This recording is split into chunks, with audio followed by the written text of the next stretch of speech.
नमस्कार साथियों, मेरा नाम है पुष्पेंद्र चढ़ार और आप देख रहे हैं मेरे साथ आपका अपना चैनल पुष्पेंद्र चढ़ार, जिस पर आज हम बात करेंगे भारतीय दंड संहिता 1860 के अध्याय 2 की, जिसमें हम बात करेंगे धारा 6 से लेकर धारा 20 तक। अध्याय 2 है वह धारा 6 से लेकर 52A तक है और अध्याय 2 में साधारण स्पष्टीकरण को बताया गया है। धारा 6 संहिता में की परिभाषाओं का अपवादों के अधीन समझा जाना, मतलब कि इस संहिता में जो परिभाषाएं दी गई हैं उनको अपवादों के अधीन समझा जाएगा। इस संहिता में सर्वत्र अपराध की हर परिभाषा, हर दंड उपबंध और हर ऐसी परिभाषा या दंड उपबंध का हर दृष्टांत साधारण अपवाद शीर्षक वाले अध्याय में अंतर्विष्ट अपवादों के अधीन समझा जाएगा, चाहे उन अपवादों को ऐसी परिभाषा, दंड, उपबंध या दृष्टांत में दोहराया ना गया हो। मतलब यह है धारा 6 का कि जो भारतीय दंड संहिता का अध्याय 4 है जो साधारण अपवाद वाले शीर्षक का है, तो उसमें जो बताया गया है साधारण अपवाद धारा 76 से लेकर धारा 106, उसमें जो अपवाद बताए गए हैं उन अपवादों को भारतीय दंड संहिता की हर धारा के अधीन समझा जाएगा। इसका हम दृष्टांत देखते हैं। इस संहिता की वे धाराएं जिनमें अपराधों की परिभाषाएं अंतर्विष्ट हैं, यह अभिव्यक्त नहीं करती कि 7 वर्ष से कम आयु का शिशु ऐसे अपराध नहीं कर सकता, किंतु परिभाषाएं उस साधारण अपवाद के अधीन समझी जानी है जिसमें यह उपबंधित है कि कोई बात जो 7 वर्ष से कम आयु के शिशु द्वारा की जाती है अपराध नहीं है। मतलब यह है कि जो धारा 83 है भारतीय दंड संहिता की, उसमें बताया गया है कि 7 वर्ष से कम आयु के शिशु द्वारा किया गया अपराध अपराध नहीं है, वह भारतीय दंड संहिता की हर धारा में समझा जाएगा। दूसरा दृष्टांत देखते हैं। का एक पुलिस ऑफिसर वारंट के बिना या को जिसने हत्या की है पकड़ लेता है, यहाँ का सदोष परिरोध के अपराध का दोषी नहीं है, क्योंकि वह या को पकड़ने के लिए विधि द्वारा आबद्ध था और इसलिए यह मामला उस साधारण अपवाद के अंतर्गत आ जाता है जिसमें यह उपबंधित है कि कोई बात अपराध नहीं है जो किसी ऐसे व्यक्ति द्वारा की जाए जो उसे करने के लिए विधि द्वारा आबद्ध हो। अब धारा 7 देखते हैं। एक बार स्पष्टीकृत पद का भाव, हर पद जिसका स्पष्टीकरण इस संहिता के किसी भाग में किया गया है, इस संहिता के हर भाग में उस स्पष्टीकरण के अनुरूप ही प्रयोग किया जाएगा। मतलब यह है कि इस संहिता में जो एक बार परिभाषित कर दिया गया है तो उसको वही माना जाएगा। धारा 8 पुल्लिंग वाचक शब्द जहाँ प्रयोग किए गए हैं भी हर व्यक्ति के बारे में लागू होंगे, चाहे नर हो या नारी, यानी कि ही सी शब्द जो भी प्रयोग किए गए हैं भी हर व्यक्ति के बारे में लागू होंगे। धारा 9 जब तक कि संदर्भ से तत्प्रतिकूल प्रतीत ना हो, एक वचन द्योतक शब्दों के अंतर्गत बहुवचन आता है और बहुवचन द्योतक शब्दों के अंतर्गत एक वचन आता है। मतलब कि एक वचन यानी बहुवचन और बहुवचन यानी एक वचन। धारा 10 पुरुष स्त्री, धारा 10 में पुरुष एवं स्त्री को परिभाषित किया गया है। पुरुष शब्द किसी भी आयु के मानव नर का द्योतक है, स्त्री शब्द किसी भी आयु की मानव नारी का द्योतक है। इसमें प्रश्न बन सकता है प्री के हिसाब से, जैसे कि पुरुष शब्द से क्या परिभाषित है, ऑप्शन आ जाएगा 7 वर्ष तक का पुरुष, 7 वर्ष से 12 वर्ष तक का पुरुष, 18 वर्ष तक का पुरुष या कोई भी किसी भी आयु का मानव। तो इसका राइट आंसर होगा किसी भी आयु का मानव नर। ऐसे ही स्त्री के संबंध में सवाल पूछा जा सकता है। धारा 11 कोई भी कंपनी या संगम, धारा 11 में व्यक्ति को परिभाषित किया गया है। कोई भी कंपनी या संगम निकाय, चाहे वह निगमित हो या नहीं, व्यक्ति शब्द के अंतर्गत आता है।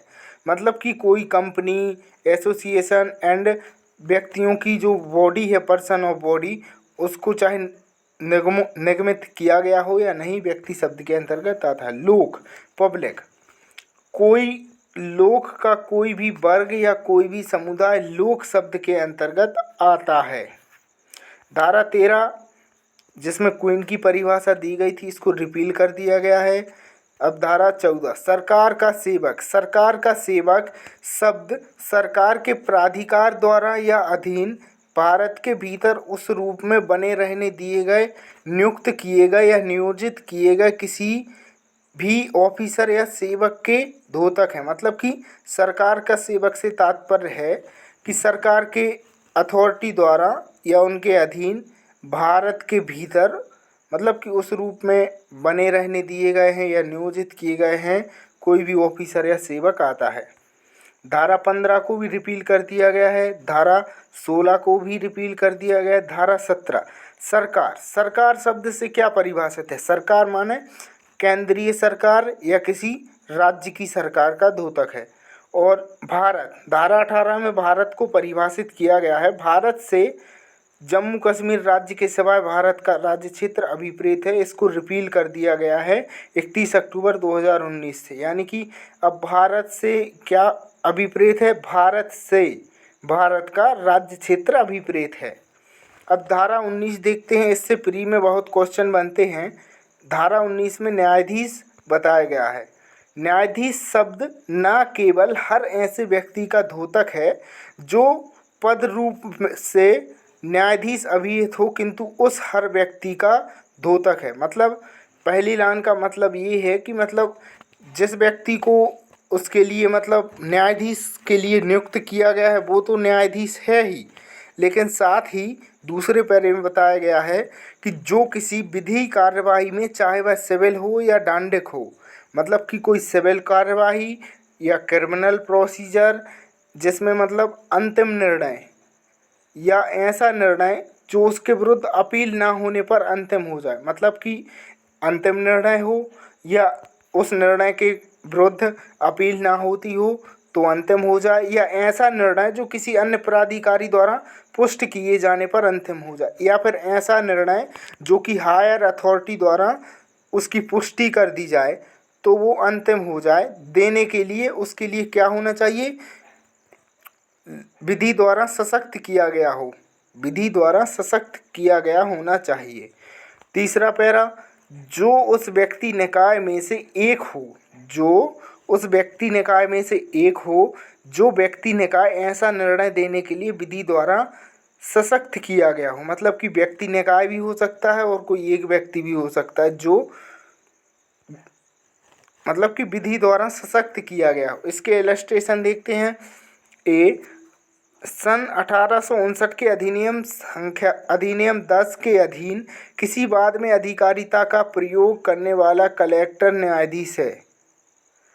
किसी आरोप के संबंध में जिसके लिए उसे जुर्माना या कारावास का दंड देने की शक्ति प्राप्त है, चाहे उसकी अपील होती हो या ना होती हो, अधिकारिता का प्रयोग करने वाला मजिस्ट्रेट न्यायाधीश है। मतलब कि कोई ऐसा आरोप है जिसमें जुर्माना और कारावास देने की शक्ति प्राप्त है, मतलब जुर्माने या कारावास का दंड देने की शक्ति प्राप्त है, मतलब चाहे उसकी अपील होती हो या ना होती हो, ऐसी अधिकारिता का प्रयोग करने वाला मजिस्ट्रेट न्यायाधीश है।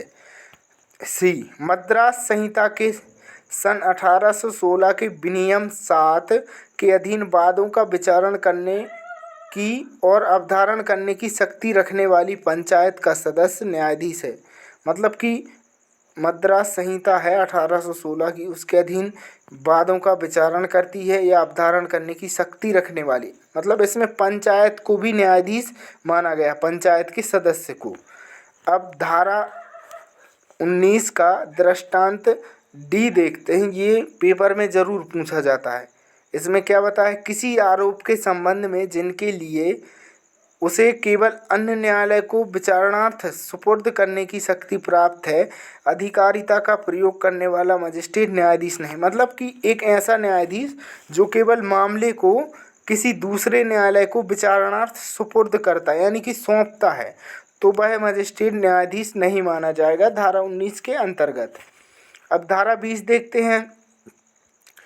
न्यायालय, धारा 20 में न्यायालय शब्द को परिभाषित किया गया है। न्यायालय शब्द उस न्यायाधीश का जिसे अकेले को ही न्यायिकता कार्य करने के लिए विधि द्वारा सशक्त किया गया हो। मतलब कि न्यायालय शब्द से तात्पर्य है कि कोई एक व्यक्ति जिसे मतलब न्यायिकता कोई कार्य करने के लिए विधि द्वारा सशक्त किया गया हो, या उस न्यायाधीश निकाय का जिसे एक निकाय के रूप में न्यायिकता कार्य करने के लिए विधि द्वारा सशक्त किया गया हो।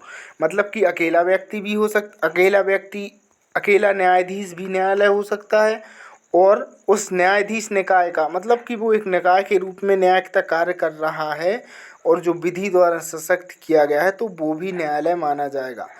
जबकि ऐसा न्यायाधीश या न्यायाधीश निकाय न्यायिकता कार्य कर रहा है, मतलब कोई न्यायिकता कार्य कर रहा है, मतलब कि कोई जुडिशियल निर्णय दे रहे हैं, तो उसका द्योतक है। इसका हम देखते हैं दृष्टांत।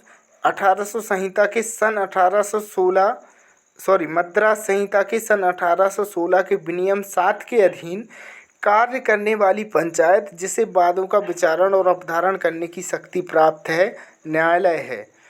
धन्यवाद। वीडियो देखने के लिए धन्यवाद। अगर आपको हमारा वीडियो पसंद आए तो हमारे चैनल को सब्सक्राइब कर दीजिए।